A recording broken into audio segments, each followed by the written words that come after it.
नमस्कार दोस्तों, मैं दिलीप कुमार। दोस्तों, बीपीएससी टीआरई 3 में वन कैंडिडेट वन रिजल्ट लागू होना चाहिए और बीपीएससी टीआरई 1 टीआरई 2 में जो गलतियां की गई उन गलतियों को टीआरई 3 में नहीं दोहराया जाना चाहिए। जिस तरह बीपीएससी टीआरई 1 और टीआरई 2 में मल्टीपल रिजल्ट दिया गया, जिसके वजह से हजारों सीटें खाली रह गई, और दूसरी तरफ रिजल्ट के बाद काउंसलिंग कराया गया और उसमें भी सीट से कम अभ्यर्थियों को बुलाया गया, जिसके वजह से भी हजारों सीटें खाली रह गई। कहीं भी जब काउंसलिंग होता है रिजल्ट से पहले, तो आप सीट से ज्यादा अभ्यर्थियों को देखिएगा कि बुलाया जाता है, ताकि काउंसलिंग में जिनके पास डॉक्यूमेंट्स की कमी हो या फर्जी डॉक्यूमेंट्स हो, तो वैसे लोग जब बाहर होंगे तो उनके वजह से सीटें खाली ना रह जाए। इसलिए सीट से ज्यादा अभ्यर्थियों को काउंसलिंग में बुलाया जाता है और रिजल्ट से पहले काउंसलिंग करवाया जाता है। लेकिन बीपीएससी शिक्षक भर्ती पहला ऐसा उदाहरण बन गया जो रिजल्ट के बाद काउंसलिंग करवाता है।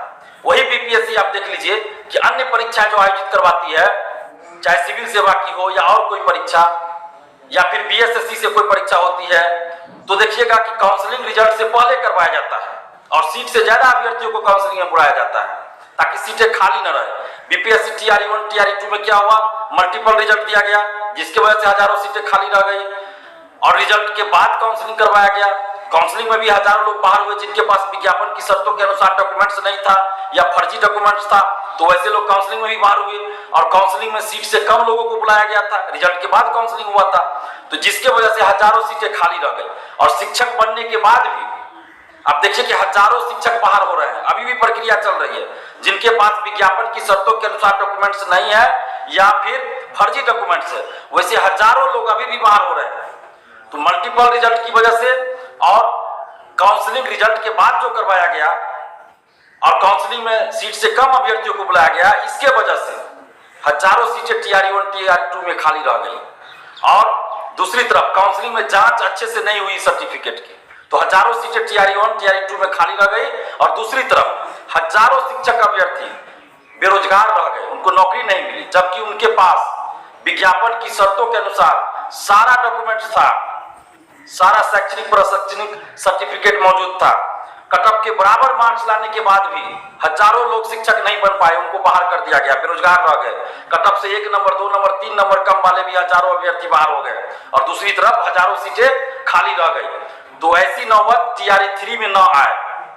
टीआरई 3 में लाखों शिक्षक अभ्यर्थियों के साथ न्याय हो, इसलिए हम लोग नीतीश कुमार जी से मांग करते हैं, बीपीएससी से और शिक्षा विभाग से ये मांग करते हैं कि टीआरई 3 में वन कैंडिडेट वन रिजल्ट लागू किया जाए और रिजल्ट से पहले काउंसलिंग करवाया जाए और सीट से ज्यादा अभ्यर्थियों को काउंसलिंग में बुलाया जाए। काउंसलिंग में डॉक्यूमेंट्स की जांच अच्छे से की जाए ताकि किसी भी तरह से फर्जीवाड़ा ना हो, फर्जी डॉक्यूमेंट्स पे कोई बहाल ना हो। और इसी मांग को लेकर, इन्हीं दो मांग को लेकर 12 अगस्त को सुबह 11 बजे बीपीएससी ऑफिस गेट के बाहर आंदोलन रखा गया है। तो आप जितने भी शिक्षक अभ्यर्थी हैं, आप सभी से हम अपील करें कि आप अपने हक और अधिकार के लिए आप 12 अगस्त सोमवार को सुबह 11:30 बजे बीपीएससी ऑफिस आइए और वहां हम लोग शांतिपूर्वक अपनी बातों को रखेंगे। बीपीएससी चेयरमैन सर से मिलकर जो डिमांड हम लोग का है कि वन कैंडिडेट वन रिजल्ट लागू होना चाहिए और रिजल्ट से पहले काउंसलिंग होना चाहिए, काउंसलिंग में सीट से ज्यादा अभ्यर्थियों को बुलाया जाना चाहिए, तो ये सारी बातें हम बीपीएससी चेयरमैन सर के सामने हम लोग रखेंगे। और आप जितने शिक्षक अभ्यर्थी है, आप घर मत बैठे रहिए, लॉज में हॉस्टल में और आप लोग कटअप के बराबर मार्क्स लाके भी बाहर हो जाइएगा, नौकरी नहीं मिल पाएगी। तो अगर आप चाहते हैं कि आपको नौकरी मिले, आपके साथ न्याय हो, तो आप 12 अगस्त सोमवार को सुबह 11:30 बजे बीपीएससी ऑफिस जरूर पहुंचिए। 11:30 का मतलब 11:30 बजे ही है, लेट नहीं कीजिएगा। 11:30 बजे से 5 मिनट पहले ही पहुंच जाइए आप लोग और शांतिपूर्वक हम लोगों को अपनी बातों को मीडिया में रखना है और बीपीएससी चेयरमैन सर के सामने रखना है।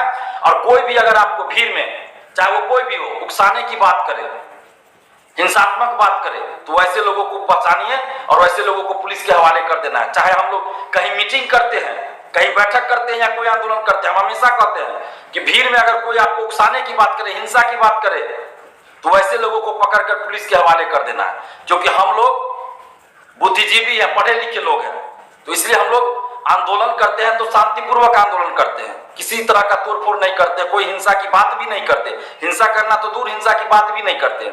और हमारे आंदोलन में कोई अगर आके किसी तरह इधर उधर की बात करे, हिंसा की बात करे, तो ऐसे लोगों को पकड़ के पुलिस के हवाले कर देना।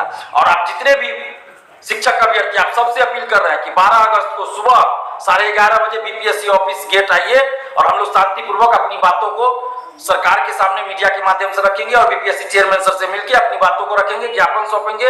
और आप जितने शिक्षक अभ्यर्थी है आप सभी अपने साथ मोबाइल को बचाने के लिए, चूंकि अभी बरसात का समय है, कभी भी बारिश हो जाती है, 2 मिनट बारिश होती है फिर छूट जाती है, तो छाता रख लीजिए, एक छोटा पॉलिथीन रख लीजिए ताकि मोबाइल को आप बचा सके पानी से। और अपने साथ एक तिरंगा झंडा जरूर लाइएगा। आप सभी शिक्षक अभ्यर्थियों से अपील कर रहे हैं कि अपने साथ आप लोग एक तिरंगा झंडा जरूर लेकर आइएगा और घर मत बैठे रहिएगा। अपने हक और अधिकार के लिए 12 अगस्त को सुबह 11 बजे बीपीएससी ऑफिस जरूर आइए। धन्यवाद। जय हिंद।